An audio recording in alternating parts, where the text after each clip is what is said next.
भतीजा दूल्हा बना तो कविता आरती की थाली ले आई। जैसे ही वह दूल्हे की आरती करने लगी, उसकी भतीजी रिया ने उसके हाथों से थाली छीन ली और बोली, बुआ तुमने बहुत आरती कर ली, अब मेरी बारी है। मेरे भाई की शादी है, इसलिए नेक पर मेरा हक है। रिया द्वारा थाली छीनने पर कविता को बड़ा झटका लगा। सब लोग देख रहे थे, तीनों भाई और भाभियां भी देख रही थी। यहाँ तक कि कविता का पति रोहित भी देख रहा था। कविता सदमे में आ गई थी।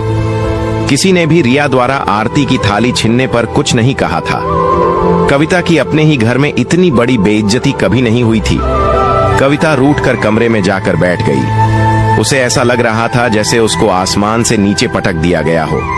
जब से मम्मी पापा का देहांत हुआ था, उसकी कदर मायके में बहुत कम रह गई थी।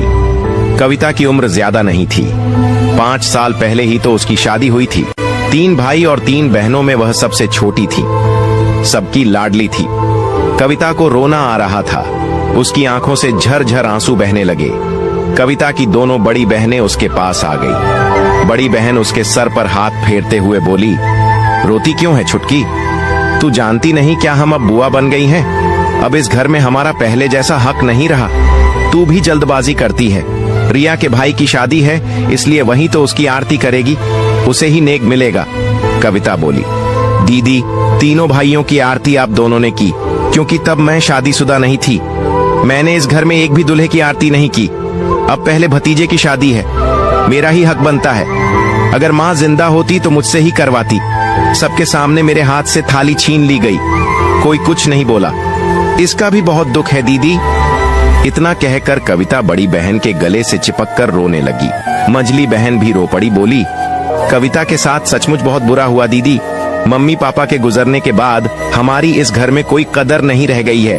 अब तो शादीशुदा भतीजियों का राज है, इसीलिए मेरे पति शादी में नहीं आए। बोले, फूफा बन गया हूँ, अब ससुराल में कुत्ते जितनी भी कदर नहीं होती। बड़ी बहन दोनों छोटी बहनों को समझाते हुए बोली, इसमें बुरा क्या है? अब भैया और भाभियों को दामाद मिल गए हैं, उन्हीं की कदर होगी। जैसे जैसे रिश्ते पुराने होते जाते हैं, उनकी वैल्यू घटती जाती है। हमारे मम्मी पापा को हम प्यारी थीं, इसलिए वो हमें आगे रखते थे। अब भैया और भाभियों को उनकी बेटियां और दामाद प्यारे हैं, इसलिए वे उन्हें आगे रखेंगे। कविता बोली, मैं अब कभी भी यहाँ नहीं आऊंगी दीदी, रक्षाबंधन पर भी नहीं आऊंगी। मेरे पति ने मेरा अपमान होते हुए देखा है, वो मुझे कभी यहाँ आने भी नहीं देंगे। बड़ी बहन उसके सिर को सहलाते हुए बोली, ऐसा नहीं बोलते बेटा,